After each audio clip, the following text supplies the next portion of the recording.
What is up, everybody? Welcome to the Divisional Round edition of the DFS MVP. I'm your host, TJ Hernandez, the director of DFS at 4for4.com, with my co-host, Ryan Noonan. In case you missed last week or haven't been paying attention to our betting subscription much this year, Ryan Noonan is the sports betting manager at 4for4 and the host of the Move the Line podcast. Ryan, how you doing? What's going on in the betting world right now?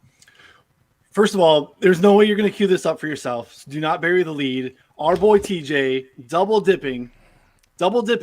Football Writer of the Year, DFS Writer of the Year, the FSWA Awards. So massive props, well-deserved for someone who has been doing this type of work for a very long time and finally getting the stuff that you deserve. We're going to bookend it with a massive print job this weekend here that we're going to kind of unpack today. But kudos, man. Much deserved.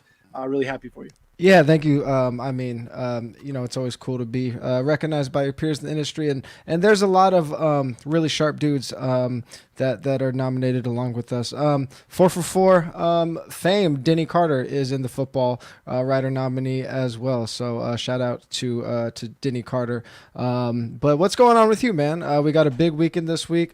You got a lot going on outside of just NFL, as I mentioned, running the betting things over here at 4for4. So what's going on that side of the world?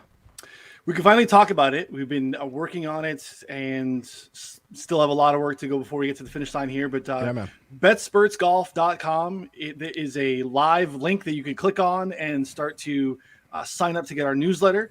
We're going to be coming very soon. Probably we're still aiming for early March. There's a big tournament. The Players Championship comes out in mid-March, and it's basically they consider the fifth major. So it's the first big event before the Masters comes out in the middle of April. And, there are a lot of sites out there that do a great job content-wise. There are a lot of sites out there that are prominent in the space from a tools standpoint, and we want to combine them because there really isn't one that's doing it well on both sides. So we have a lot of names that you are familiar with in the DFS and betting space, or even if you're just a golf fan and you follow the sport, that are going to be contributing in one way or another. Really excited about all of those partnerships. And it's going to be on brand from a quality standpoint that you are experienced here at 4for4. So we're so stoked to have that go live. Also, the betting subscription, we turned the lights on last week. So you can now go over to 4for4.com/plans, get a betting sub, which gives you access to DFS, everything on the site. You're going to get all of Paulson's rankings, best ball, all the offseason stuff. That's going to take you through February of next year. So basically 13 months with everything that comes onto the 4for4 platform. Betsportsgolf.com will be separate. We'll have probably some special deals for our 4for4 folks. We will continue to have golf on 4for4, but it'll be all that we have now. But then we'll be doing some new things, obviously, at the new site.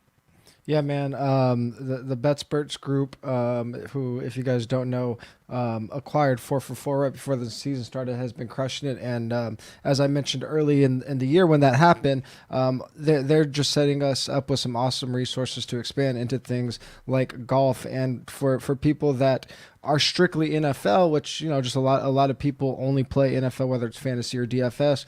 The most parallels, if you don't play other sports, is probably to golf, at least from the aspect of you got the full week to prepare, you get the weekend sweat on a week-to-week basis, just a super high variance game. The benefit is it's still really, even though there's a lot of sharp people in the golf space, still a lot of growth opportunity in golf. So if you haven't got in yet, you can still get in, do your work with BetSperts Golf, and I think probably have a pretty good chance to be profitable pretty quick. And as you mentioned, that subscription at 4for4 has rolled over to the new year. So those prices that we had the last few weeks, those are back to the full season price. But as Ryan mentioned, there is a slight early discount right now, and it will get you through February of next year. So there's tons of reason, including even if you only care about NFL, the best ball stuff. You guys crushed the NFL futures. I mean, as soon as NFL is over, we're talking about best ball. We're talking about those NFL futures bets, lots of stuff on the draft. So I really encourage everybody Cincinnati to get signed up as quickly as possible. If you're still a 4-4 sub from 2021, your subscription is still going through the Super Bowl, but you can re-up right now. But let's get into what we're here for, the NFL DFS slate. And this is a tricky one, at least as far as the structure of the podcast goes, because we have two different main slates. FanDuel is doing two-game main slates, Saturday slate, Sunday main slate. They still have a 4-game slate available. DraftKings made the 4-game slate their main slate, which I'm very excited about. All that really means is that the biggest prize pools are on those main slates. Still plenty of action on whether you want to play 2-game on FanDuel or 4-game on FanDuel. Still plenty of action, but we'll go through these game by game. We'll break it down by the day slates for now, and at the very end of the podcast, we'll talk about the 4-game slate as a whole. Tons of content, ownership projections, leverage scores, content on every single slate is up on 4for4.com right now, so make sure you check that out if you're already subscribed. Let's jump into the Saturday slate, kicking off with the Bengals at the Titans, over under 47.5.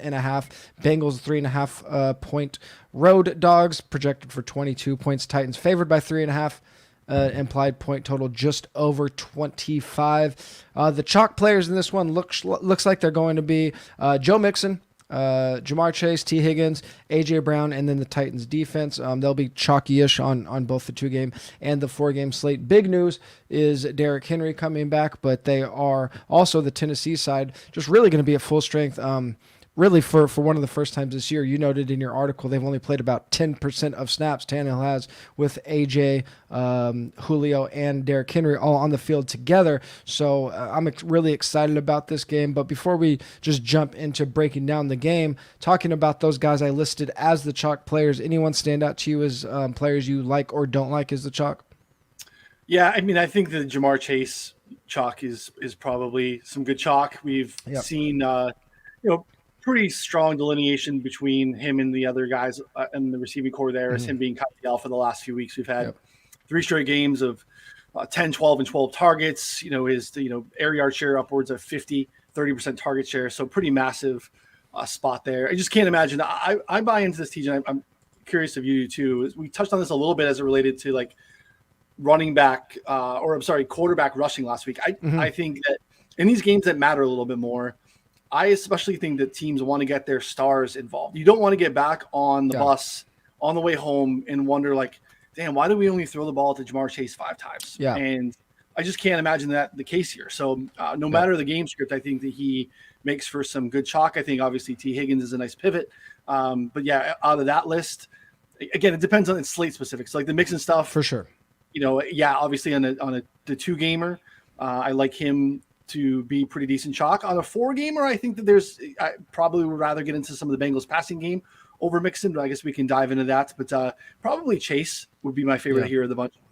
Yeah, I mean, as far as the Mixon chalk goes, I just think it's a really weird running back slate. So if you look at the backs that are most likely to get the lion's share of their backfield touches, like Mixon does actually kind of lead the way, but this just sets up for the wide receivers like you mentioned. So I like kind of all the pass catchers in this game. I think Jamar and T. Higgins, both for separate reasons. We saw Jamar get over 35% of targets last week. I don't think that's going to maintain with so many good weapons on their team, but he is the clear number one. And then with Higgins, you're just getting a really good value. He's almost $2,000 less than Jamar on FanDuel, and he is $1,400 less on DraftKings. So even if teams aren't necessarily stacking this game, I think if people are looking for that value wide receiver early on, it's going to be Higgins, just because he's going to fit into so many lineups.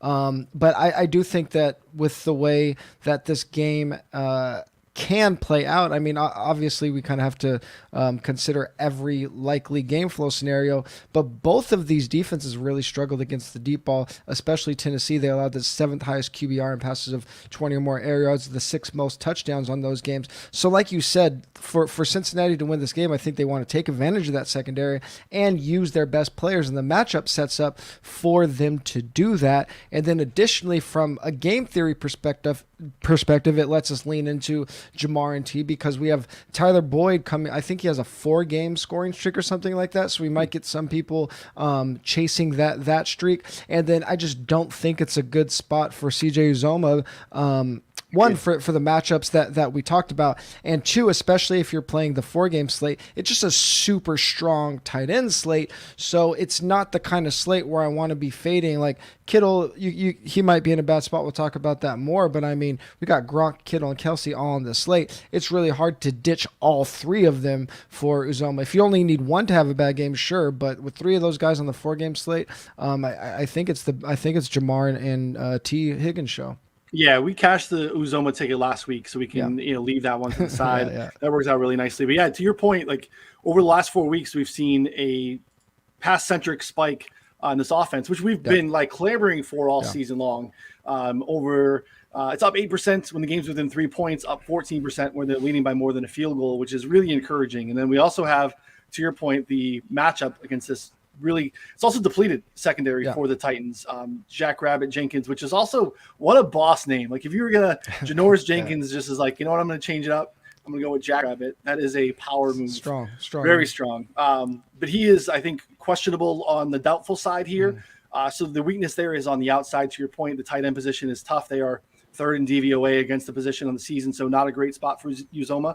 So attacking using the best vertical passer in the game, which Burrow has been all season, with the outside weapons of Chase and Higgins, I think is probably the optimal way to go about it. And you mentioned too, AJ Brown being chalk. Like when we think about how these games or these teams really interact with each other offensively, the way that Chase and AJ Brown get there are with massive plays that flip the script in like 30 seconds, right? And then all of a sudden it's the Titans' ball again, and then we get another big hitter. So like these things correlate so well, even though they aren't your natural correlation between, say, quarterback, receiver, things like that. So yeah, there's a lot of this game. I took the over on this game. I think it's a little bit under. I think there's a lot of nice scoring opportunities here. So yeah, I think that especially Burrow. I mean, like you said, that there's on the 4-gamer, it's so hard to avoid that Kansas City and Buffalo matchup. But I was surprised to see some projections around Burrow being, sub 10% in this matchup, where I think he could be forced to throw, and I think that's their best option too. Yeah, that kind of ties into our next point. One of my favorite ways to go contrarian on this game is, even though those guys are going to be chalky and you're not necessarily going to separate by pairing them together, both of their quarterbacks are probably going to be relatively low owned, because so many people are going to be waiting to stack that Sunday night game between the Chiefs and the Bills.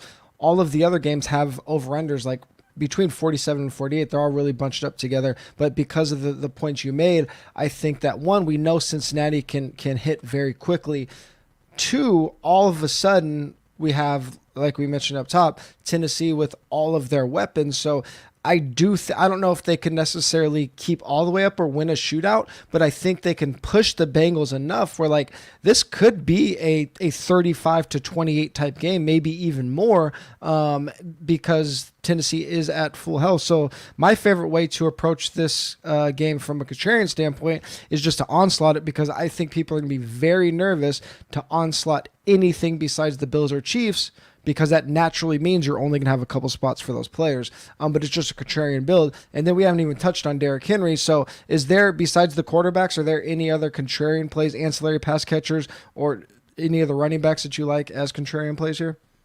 Not particularly. I think the other thing too that I think is important is that, especially on DraftKings, where everyone's going to want to save, not only do we have that game as the last game, everyone wants to save that for any of their swapping options. For sure. Right? So I think that steams the ownership on that game even more on DraftKings 4-gamer, because you're just sandbagging salary and all those, the optionality they have on Sunday to see how the Saturday thing plays out. So like, yeah, I mean, onslaughting and getting, no one wants Tannehill Bills, which is a very natural contrarian way to go against any Henry builds and against all the other quarterbacks in the slate. And there is rushing upside there.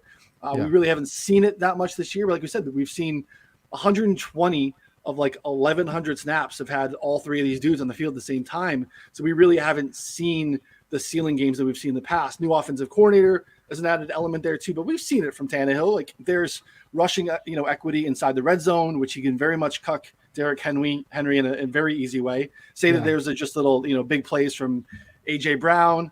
Julio is upright as of now, as we record. He does not have a hamstring currently. So like that is a natural way to, doesn't even feel like it would be contrarian, but when you think of how people are going to build the rest of this weekend, it is. Yeah, I think Julio is a good addition if you're game stacking this game. I think you can make the argument that you can double Tennessee. I think I'm probably more likely to like double Burrow and Yeah. bring back AJ if I'm trying to. I mean, bring back Julio if I'm trying to be contrarian. I was talking on Joe Holker's podcast about why I'm really worried about Derrick Henry, and the more I've kind of thought about it going in, like starting my lineup builds, the downside is very obvious coming off the injury and still possibly not even getting all of the workload. But as I started building, I mean, even though I do love this game as a contrarian way to stack, like the majority of my builds are still going to be Bills Chiefs. So like, how do I get contrarian if I'm stacking those games? I think the easiest way to do it is at running back. So I think if right now we have Derrick Henry, at least on the DraftKings 4-game slate, projected for under 20%. So I mean, if you're getting him behind behind 7 other running backs on a 4-game slate in terms of ownership, I think in your very chalky builds, it makes sense to include Derrick Henry. He's not necessarily a player I'm going to be super overweight on or like a player that is going to be primary in my player pool. But if I need to lower that average ownership number there, I think it makes a lot of sense. It's a soft landing spot for his return, right? We have some injuries up front for the Bengals. Larry Ogunjobi, one of their best defensive tackles, is out for the year. They have Josh Tupou is also going to be probably out for this one. He got a knee injury. So like they're running out some backups here on the offense or defensive line. So like, and you have the Titans, Roger Saffold got healthy over the break. Like they've been able to really benefit from having the time off. So yeah, I mean, he is coming back to a really nice spot. And, yeah, they did fairly well on the ground without him, but there is something to be said for having to account for this guy a little bit differently, versus a Dante Foreman or something like that. So, if he's going to be sub 20, which is a little surprising to me, I definitely think that there's ways to get there. And there are obviously nice game scripts that we have Tennessee here absolutely rolling, and you want Henry getting those 20 touches. Yeah, on FanDuel where he's 9,000, I think it'll stay like that on the 4-game slate. I mean, on the 2-game slate, he'll get to like 40-ish just because it's a math problem. There's only so many players. But on that 4-game slate, I think he'll stay there on FanDuel. On DraftKings, where they opened up pricing a little bit. 7,500 still is tough to fit in if you are going to be playing a lot of these big name pass catchers and quarterbacks, but it's a lot more palatable than when he was up at like 9K. So maybe he gets a little bit above 20%, but I just don't see a situation where he gets to like over 30%.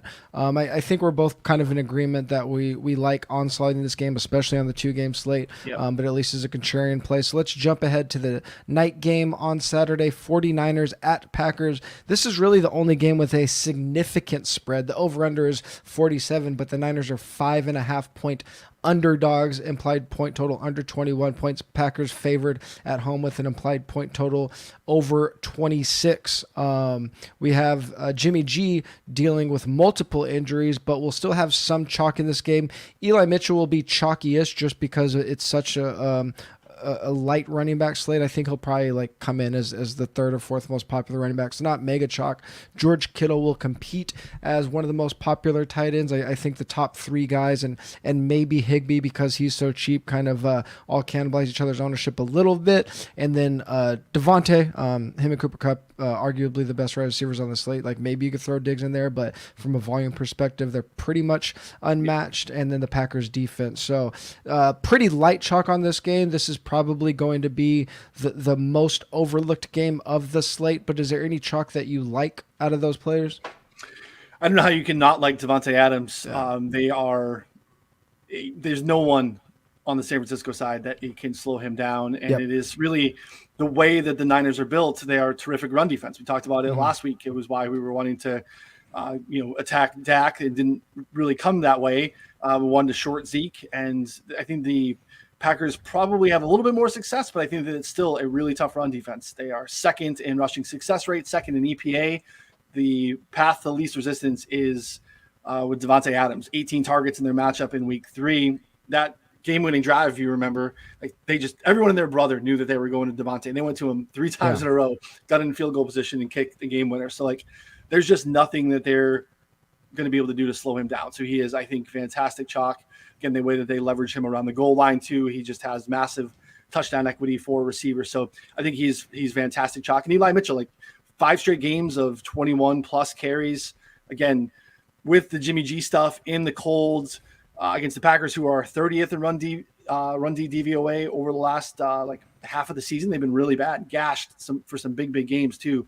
I think multiple reasons it works by taking the pressure off of Jimmy G in the cold weather game to just pound Eli Mitchell as much as you can. So I think that those are both really good chalk for this spot. Yeah, I mean, you kind of touched on everything as far as Devontae goes. This game makes me a little bit nervous just because it's the one that everybody seems to be ignoring, and when there's only 4 games on a slate, you can't ignore any of them. So, I mean, you're always going to have a little bit of FOMO because you're going to want to cover all your bases, but you have to take a stand somewhere. So I'm kind of having it here and saying I like Eli Mitchell in spots where I maybe play the 49ers defense. I think a lot of that confidence is contingent on if David Bakhtiari plays. He should play. He came back in week 18, but he is listed as questionable. And then if Nick Bosa plays, if Bosa plays and Bakhtiari is out, it makes me like the 49ers defense, and then Eli just becomes kind of like a nice correlation play with the defense. So that's like, I guess that's kind of more a contrarian way to talk about it, but that's the way I'm most likely to play Eli Mitchell as chalk. I mean, Debo isn't going to be chalky-ish. He kind of lands in the middle, but besides Debo, are there any contrarian plays that you do like in this game? Aaron Rodgers, I'm surprised, is again going to be chalky or not, not chalky. So like, Rodgers Adams stacks feel like they should always be chalky, and they're not going to be.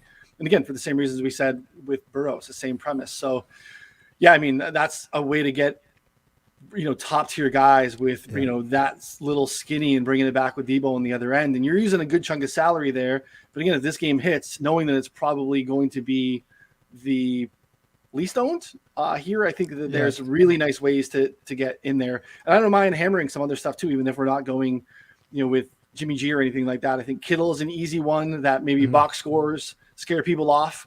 Yeah. I think obviously Aaron Rodgers and Adams should be higher than they're going to be. And I will try to get overweight on that for sure. Yeah, I like the Rodgers call, and naturally, if you're going to play Rodgers, I think you can. I think you could double Rodgers and still get a lot of exposure to the high-scoring games. Like this isn't necessarily a slate where you have to completely go in all in on one game. Like, you definitely can, but more so like usually on these 3 or 4 game slates, I really like to almost exclusively have onslaughts, and just like if one of my games don't hit, so be it. I actually do think this is a pretty good slate to play a balanced lineup and just have 1 or 2 contrarian plays sprinkled in. So like a Aaron Rodgers double where you include a contrarian Allen Lazard, I think makes a lot of sense. You would think Lazard might get a little more popular with MVS, doubtful, but he's kind of in the salary range with some other players on like the Gabe Davises, Pringles. I don't know if they're exact pivots, but I just think people are going to want to play those cheaper wide receivers in those big games, and I think it'll keep Lazard depressed a little bit.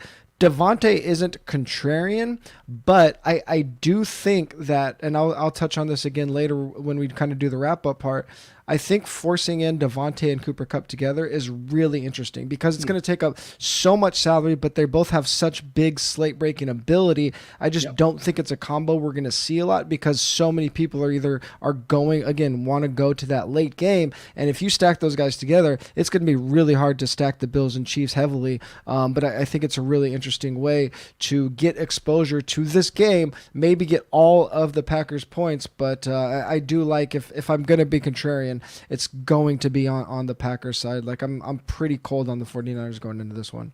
No pun intended. It's supposed to be like 4 degrees and like 15-mile-an-hour winds. Yeah, I just don't think that the Packers are going to be able to run the ball very well. I agree. I think that the run defense can show up in the cold, and that's part of why I'm bullish on the Packers, because I think that they can show up here and still win, and they're going to have to do that with Aaron Rodgers. So yeah, the Lazard stuff makes a ton of sense because doubtful. We don't typically see doubtful turn to active very often, so feel pretty good about MVS being out. And then we have Randall Cobb back, but like he's coming off of core surgery. That's not something that I want to necessarily jam in, even though he's super cheap on DraftKings, like $3,100. Like the way that Lazard has been used of late and has been trending, like it's been kind of encouraging anyway, and has been something that would maybe steal some looks from MVS. So yeah, I think that that's a nice natural way to stack this game. I think you can go Kittle on the other side. I think you can go Debo on the other side. and feel pretty good about it. There's no way Debo's not getting 15 touches here. They're going to give him a bunch of targets. They're going to give him a ton of runs because they're not going to be able to throw it very well, and they're going to run it. So like these two teams are playing opposite games. So guys who are going to be running the ball for the Niners, if we can keep a neutral game script, I think this is going to work really well for Roger Stacks. So yeah, I like this spot, especially if it's going to be the late game. And I think you made a good call on the Lazard stuff with how it's going to correlate with the late game switches. Yeah, I mean, I think I'm definitely not necessarily fading Debo. I think he might get kind of lost in the shuffle, but with especially with him, but really with all the 49ers pass catchers, I think any of them work as one-off because we know, especially with the cold and Jimmy's injury, we know they're going to be playing a ton of east to west, not north and south, and hopefully those guys can break one and get the yards after a catch. So it's very hard to project those things, but the way they're going to attack the Packers and the way they run their offense, obviously they're going to have those types of run after catch opportunities. I mean, I think I'm most of the time I'm mostly not. I don't want to say avoiding this game, but this is the one that just is going to kind of fall through the cracks for me. In my whether I'm onslaughting the first game or onslaughting the last game, I do kind of like getting one Packers player, most likely Devontae, like with the Green Bay defense, just a light approach to this game, kind of sprinkling the players in. But as a whole, looking at those two games, assuming we're just doing like a pseudo lineup builder just for Saturday only, what's your most likely plan of action for your Saturday slate? Probably Roger Stacks, some one-offs on the Bengals passing side, especially because I think no one wants Niners, so I'm okay with taking some risks there. But Kittle's another guy that, again, like massive slate breaking upside when Kittle clicks. And there's nothing that we've seen of late. He's been running wind sprints. So there's nothing that we've seen of late that's going to make you think that Kittle's going to blow up all of a sudden. But it's George freaking Kittle. And, he's run after the catchability is crazy. No one's going to own him. So I think that that's probably a way to get contrarian. I feel like I still have, massive slate breaking upside. So that's kind of the way to go for me. I want to have some just minis, no matter what I'm doing at the quarterback position with Jamar Chase and AJ Brown and a 2-gamer that makes it really easy to do. Yeah, I'm going with the early game. I'm just going to onslaught that game a ton. I'm warmed up to the idea of Tannehill a lot more than I did say at the beginning of the week. And I do think they could keep up, and him being cheap and contrarian is very intriguing.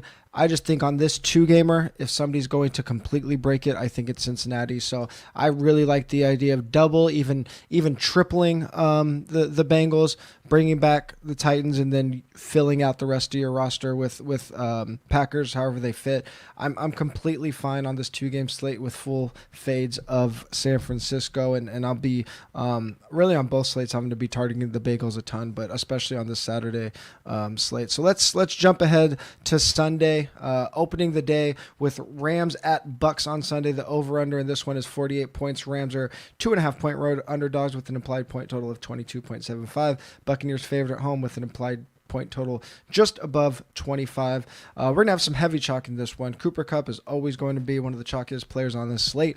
Him and Cam Akers on both slates probably going to compete for the most popular players on the slate.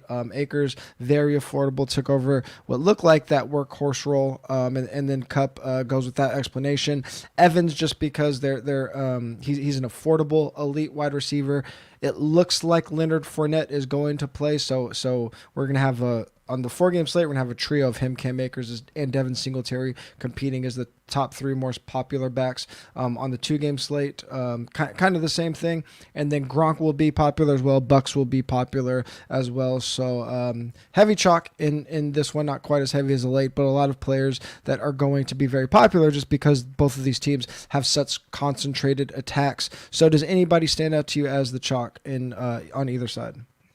I'm interested in Leonard Fournette if he's healthy. The coach speak there is pretty encouraging. I don't think that they love anyone else there, as we've seen early in the season when he was healthy.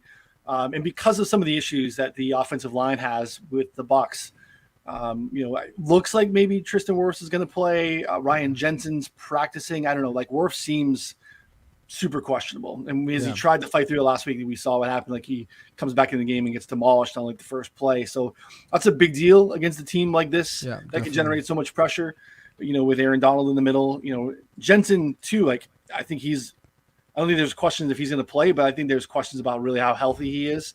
So I think we see just Brady trying to get the ball up faster. Yep.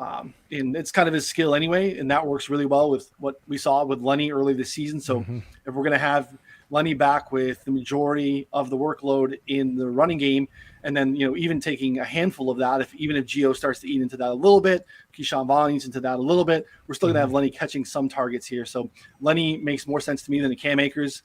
I understand the Cam Akers thing. Like, it's kind of undeniable. The numbers are what they are. But again, that game script kind of got out of hand where it was easy for them to go so run heavy because Sony Michel was still very much involved. It was nice to see Akers handle, deep shots down the field, like lining him up straight out as like an X receiver and taking shots against linebackers, which we want to see, especially on DraftKings. If we're not going to have any passing game role for Sony Michel, he's kind of crossed off the list. But I think Akers is kind of a guy that I'm willing to fade, especially if he's going to be owned. I understand the price is nice and we want to, save a little bit of money. So he's a little hard to avoid, but I'd rather spend up and find other areas, spend up on Lenny and find other areas to save some money. Inarguable on the Cooper Kupp thing. Like, you just got to jam him in. Some of the other pieces there are a little bit more questionable, but I would say Lenny and Cooper Kupp are my favorite chalk here. Yeah, I mean, I'm kind of liking Kupp for the same reasons I'm liking Devontae. I already talked about those double wide receiver builds that I talked about, and I agree with Evans. He's my favorite chalk running back play. The Cam Akers thing, one, it's just really hard to run on Tampa Bay. Two, I know a lot of people are very excited about Cam Akers. After that first series, he came in, was getting most of the touches, but Sony Michel didn't get completely phased out. Like, he was still getting fourth quarter touches. He got the goal line. He got a goal line touch. They both had a goal line touch. So, I mean, there's still a really good chance this thing is split against a really good Tampa Bay run defense. So I think Akers is not, he's probably my least favorite chalk play on the slate. Evans is going to see a ton of Jalen Ramsey. Ramsey hasn't shadowed much this year, but they don't have any other wide receivers because they lost two of their best three wide receivers. So I think even if Ramsey isn't playing like a true shadow role all game, I think it's a good chance that Evans sees a lot more than we've seen Ramsey shadow or follow a team's best receiver this year. So I'm kind of I'm pretty much in agreement with you. I like Fournette. I like Kupp. I also like Gronk just because, I mean, I kind of like all the tight ends on this slate. Don't love the Bucs defense. So let's talk about our contrarian plays a little bit. What do you like from a not so popular standpoint here? It's been nice to see Odell kind of emerge as, the clear number two here. Through, Van Jefferson having the shoulder injury, but really just from a snaps and routes run standpoint, Odell has, shown that upside. Obviously, some targets in the end zone, which we love to see too.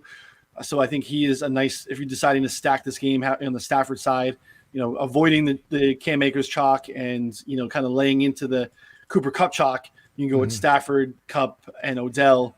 Kind of really off the board, especially considering all the tight ends. If you're looking for cost savings, I am a little interested in Cam Brate. And the reason for is a couple of days. So like Cam Brate, just no matter what, is getting a handful of targets every game.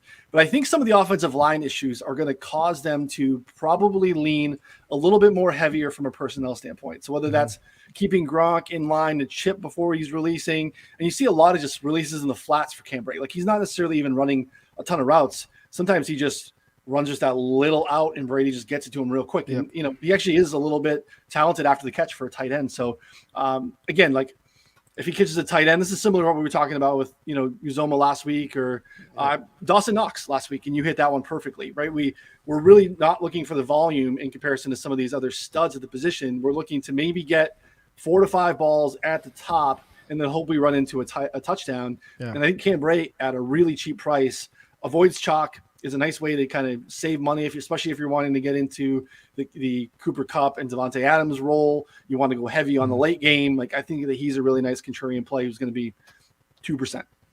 Yeah, the only contrarian play that really stands out to me is Stafford, especially on the Sunday only 2-game slate. I don't think this is going to necessarily be. I think this is probably the least likely of this 2-game. Well, obviously the least likely to shoot out with Buffalo and Kansas City.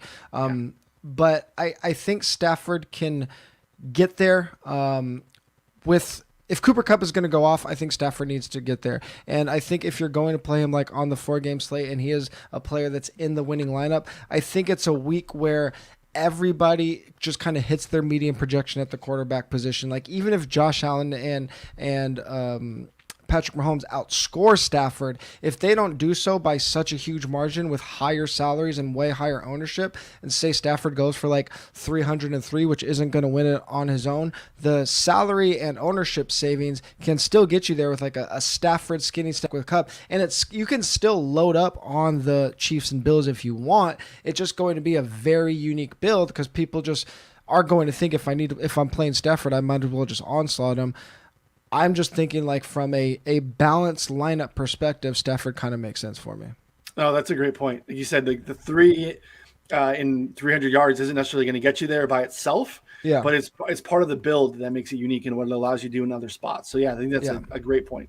Yeah, and that's kind of why I don't like love Brady stacks, because he's not giving you a ton of salary relief off of either of the late guys, and he's really not giving you much ownership relief either, just because Josh Allen's probably going to command so much ownership that we could see Brady and Mahomes kind of close in ownership. So like, what are you really getting by targeting Brady? I mean, sure, Brady does have a higher ceiling than Stafford, I think, just because we've seen it all year, but I don't think it's that much higher, especially with the way Odell has been playing lately and the way Tom Brady's going to have to face that pass rush. So I do think Stafford just lets you do some interesting things. So I like that there. Yeah, I think that's a good call, especially the cost savings. And really, as these two teams are currently constituted, like it's indisputable if we look at how they played over the course of the season, but how they are now with what all that Tampa Bay is dealing with, both from an offensive line standpoint, the inability to really allow him to take 5-7 step drops and push the ball down the field is going to be something that they're going to try to avoid getting exploited. So yeah, there's not the upside on Brady that we would typically see, even though they are such a high pass rate over expectation in the red zone. So obviously the touchdowns are there, but you're going to need the volume too in the spot. Like we need to get, some crooked numbers. And he threw his highest yards per game this season was in that week 3 matchup against the Rams, but like they were getting boat raced and were trying to come from behind. Yeah. So like that was very much game script dependent. So yeah, I think you make a good call there on Stafford play. Yeah. All right. The big one this week, Sunday night, Bills at Chiefs, over under 54 points. Bills 1.5 point underdogs, 26.25 implied point total. Chiefs implied point total 27.75. All of the usual suspects are going to be chalky here. Allen, Singletary, Diggs on the Bills side. Mahomes, Tyreek, Kelsey on the Chiefs side. We're still waiting on news on the Chiefs backfield. Instead of any chalk you do like, is there any chalk you don't like in this game? Oh man, so I'm interested to see what we're seeing right now from a projected ownership standpoint on the Chiefs backfield is interesting, because I think if we do get CEH, I think that makes that really muddy, and maybe that becomes an interesting contrarian play, because McKinnon becomes less of an obvious smash. Be interested to see how he's worked and how they kind of split that role with questions around CEH in the shoulder. So yeah, I mean, there's really no bad chalk here. It's stunning too with the way that they drop salaries with how cheap Diggs and Tyreek are, especially on DraftKings. It is very easy to fit them in. We're typically, up into the mid to high 7s on them, and they're in like the mid 6s here. So yeah, Josh Allen is as good as chalk as there can be, as there was last week. And, he hangs a 40 burger. He's going to do it again, regardless of game script. So like, he's great chalk. There's really no bad chalk here. Yeah, I mean, I think this game really just comes down to how heavy are you going to go on it. I mean, obviously, if we're doing things like building your Green Bay stacks or my Cincinnati stacks, that's more so if you're building, if you're building 20, 250 lineups, you're just going to do some different things. If I'm playing a single entry contest, I just don't see, whether it's the 2-game or the 4-game slate, I don't see a way where I get away from these passing games and just try to get unique elsewhere. It just doesn't make sense to me in a single entry contest to do that. There's ways to get unique, whether it be through an onslaught or through the ancillary receivers or the Chiefs running backs with Clyde Edwards-Helaire being active, like McKinnon all of a sudden becomes an interesting contrarian play. That's the way you want to get unique. So I don't think anybody in their right mind, if you're playing more than even one lineup, is doing a full fade of this game. But are there any contrarian builds or contrarian plays that stand out to you that can help you separate in this spot? I'm interested to see how sticky the shift is in Buffalo with Isaiah McKenzie and Cole Beasley, where Yeah. we've just seen a more dynamic McKenzie than what we've seen from Beasley all season long. Really, that Patriots game when Beasley was out with COVID kind of spurned things, and he's just kind of held on. Last week we saw, higher routes run, higher target share, higher targets per route run, and there's just an upside after the catch that McKenzie has. They can use him in motion and jet sweeps, and there's different things that they can do with him. So I think that he becomes a pretty interesting option because I think when people naturally want to get contrarian off of Diggs, they're going to want to go to Gabe Davis, big-bodied red zone target. I love Gabe Davis. I know you do too. I think you're probably going to get half the ownership there on McKenzie, if that too. So if there's something there that ends up being sticky, again, in a spot where like everything is going to be popular, that's a spot that I think is interesting to go to. Yeah, I think Dawson Knox and Gabe Davis really stand out to me. Dawson Knox led the team in routes last week, and he's probably going to be the least popular starting tight end on either slate.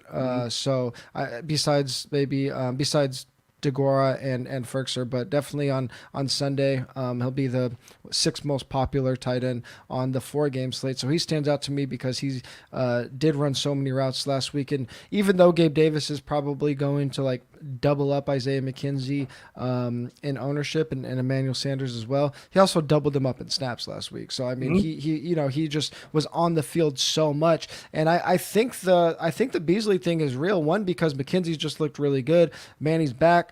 But then if we go all the way back to that Week 5 game against Kansas City, Beasley only had 2 targets in that game. I know I think he was a little banged up in that one, but still he just wasn't even when he was on the field wasn't a big participant in their passing game. So I think the Beasley concern is real. I don't think that's necessarily a spot where I want to like get super crazy and throw a super deep dart. And then on the Chiefs side, I mentioned I think McKinnon is going to be a very interesting contrarian play with CEH active. It's really just going to drive down his ownership, but we saw him steal goal line touches in Week 18. We saw him play very well last week. I think it's going to be a game where obviously the most likely scenario is a shootout. So if they're playing a ton of passing game or passing formations, I mean, we just haven't seen CEH succeed in those roles. And then with their receivers, I just think it really comes down to how you're going to build. If you are going to build Chiefs-heavy teams, we've seen Byron Pringle be pretty consistent over the past 5 or 6 games. So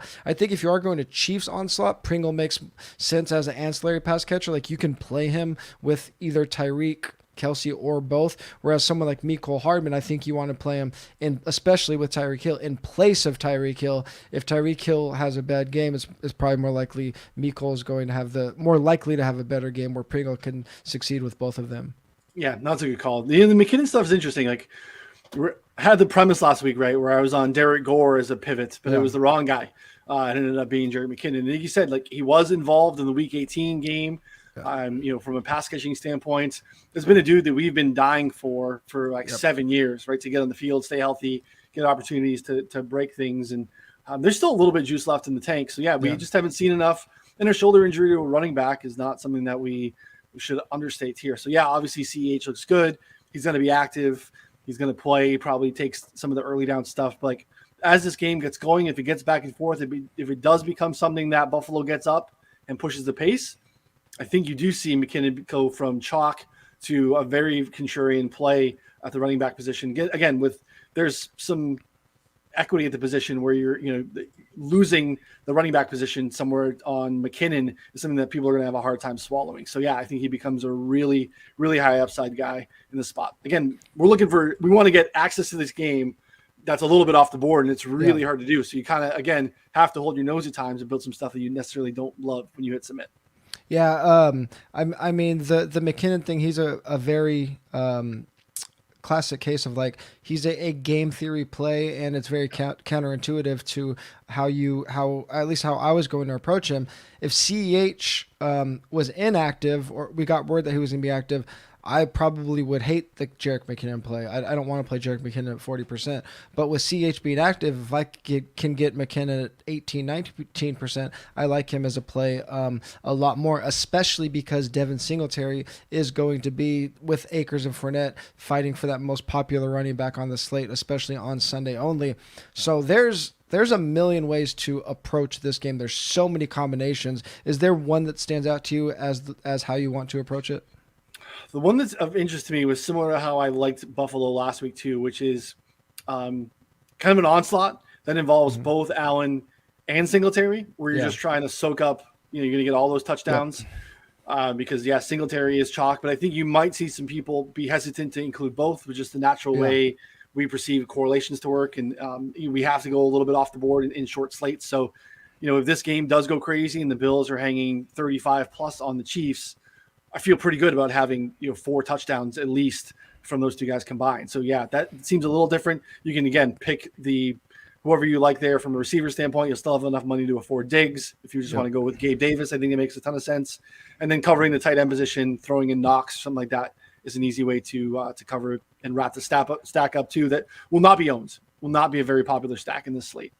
Yeah, on a 4-game slate, I'm riding with my boy Josh Allen. I mean, if I'm going to go down, I'm going to go down with the ship. But my favorite way, I've really been thinking through this a lot, and I'm going to be, as much as I love Cincinnati, if I'm playing, I don't know, on DraftKings, I'll probably play 10 lineups or something like that. I would guess 6 of them are Josh Allen stacks or onslaughts or something like that. But my favorite build that I think is Josh Allen without Singletary. And Singletary is a great addition to Josh Allen stacks, especially because he saw 90% of the targets last week. My favorite build is Josh Allen with 2 cheap receivers and then bringing back whatever, 1 or even 2 Chiefs, just because Diggs is going to be so popular, but I'm going to bank on Josh Allen having a little bit of rushing touchdown regression. Devin Singletary's had a ton of touchdowns lately. Josh Allen had a multi-touchdown game, I believe it was week 17, but 4 of his last 5 games, he didn't get into the end zone on the ground. So there's a very real possibility where this game is everything it's hyped up to be, but Singletary doesn't get there because Josh Allen runs in, ideal scenario, runs in 2 and then gets it to a couple of the ancillary guys. Like a Josh Allen, Dawson Knox, Gabe Davis build, I think is a really great way to get access to this game without blowing up your salary, without blowing up your ownership, and still really being able to do whatever you want elsewhere. So I think that's probably my favorite way to play this. Josh Allen starts the game with basically a touchdown to a touchdown and a half of rushing points, right? The rushing prop came out at 40.5. We smashed it. It's at 51 now.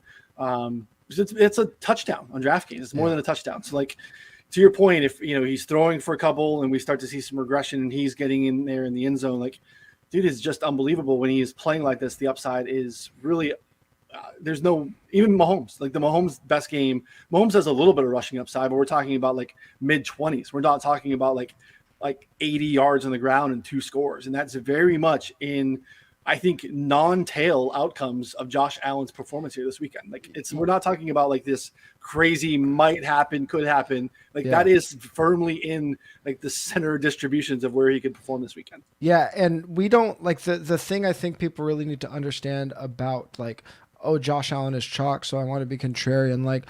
That line of thinking at quarterback makes sense on a very big slate, just because it's really hard for a quarterback to break the slate on their own. When there's only 4 games, especially when there's only 2 games, even if I'm getting Josh Allen at 40% ownership, he can just destroy the slate. We saw it against Tampa Bay. I think it was week 13 or 14, I can't remember. Yep. He was only the 3rd quarterback ever to have a double bonus, 300 through the air, 100 on the ground. If he does that this week, 5 Josh Allen touchdowns with 2 of them on the ground, he's just you're winning the slate with him there. So I'm going to be way overweight on Josh. I'm all in on the Bills. Obviously, there's a ton of bias built in there, but the spot is just too juicy.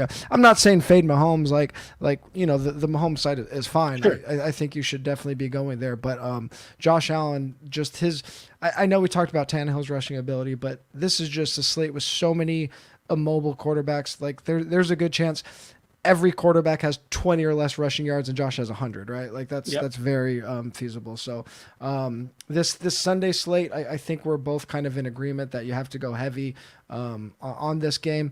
Let's talk about the 4-game slate as a whole, just because that is a little bit trickier. How do you like approaching the 4-game slate, or at least just what are your thoughts on 4-game slate? Because I do think it's a really balanced slate. I think I think you could win without onslaughting any game. So just kind of general thoughts on it. Yeah, first time walking through and making some lineups this morning. Did find myself having some balanced lineups. Wanting to build Josh Allen teams, but still being able to, I highly recommend too. Like, I have a cash game and a couple of cash games with 10-mans, that are competitive, where you can basically put in a cash like lineup. So I'm thinking of it from that standpoint. I'm like, I can build some stuff where I'm still getting access to ceiling, but some guys that are going to be performing pretty flat across the board, where I don't have to go all in on, say, the early game and lock myself into no late swap options. I think access to Josh Allen, access to Joe Burrow, and access to Aaron Rodgers are kind of how I'm prioritizing the slates. I think that I'm going to go a little bit underweight on Patrick Mahomes, just because in that game I'd so much rather have the Allen side, because like we lined up, the rushing upside I think is massive. I think that there are lots of different, we try to go off the board and get too cute, but I think there are a lot of different ways to mix things up here. It is a deep slate. I do think you want to leave yourself optionality late, but I think it's okay to try to do some things as well when you want to make those pivots and see what you can do on that early Sunday game, because everyone and their brother is going to be doing the same thing before the late game. So again, save that ownership, play into ownership on Allen. We're very much okay with that. Our Bills, I took the Bills straight up on the money line. I think they win this game, but I think I want to be, a little bit more cognizant of it everywhere else. Yeah.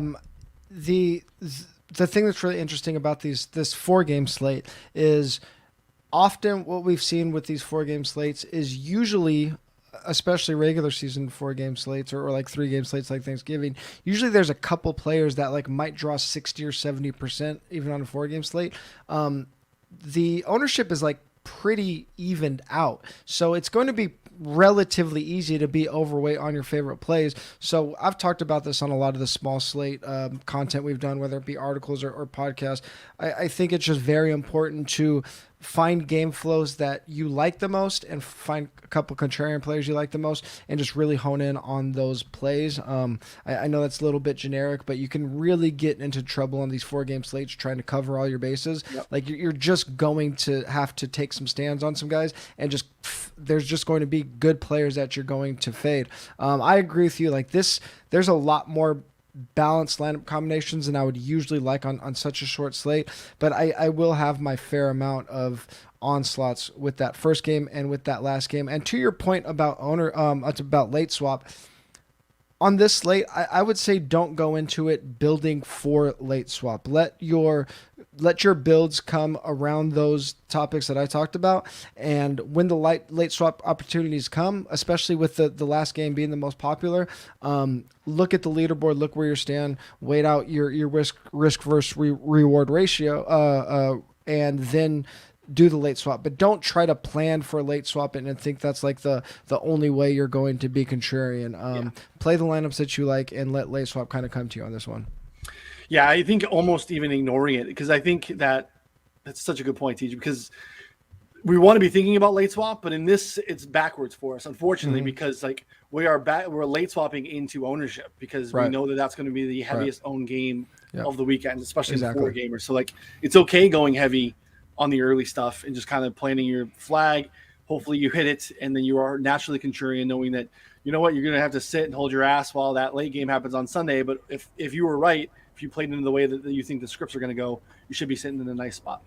Yeah, and just throwing this out there, if the Bengals and the Bills win, that means the AFC Championship's in Buffalo. So if Josh Allen, brings home a nice GPP for me, maybe I'll have to go watch him in person next week. Get some fresh buffalo wings there in person. I want to see California boy in northern New York in the middle of January. I want to see what those pictures look like. You have the multiple layers under the red 4-for-4 jumpsuit. And I'll do it for Josh. All right. Good luck to everybody going into this weekend. Make sure you're checking out all of the betting content on 4for4. If you are watching on YouTube, please make sure you check out the audio feed on whatever podcast, wherever you subscribe to podcasts. If you're listening to the audio feed on the podcast, please check out our YouTube. Please rate and review on iTunes if you're listening. If you're on YouTube, please like and subscribe to the 4for4 YouTube channel. Make sure you check out those new 4for4 subscriptions to get you access all the way through February of next year. Remember, tons of betting content going on now through the off season, so you get tons of value out of that subscription starting ASAP. Please check us out on Twitter. 4for4 is at 4for4 football. Ryan's at Ryan Noonan. I'm at TJ Hernandez. We'll talk to you guys next week.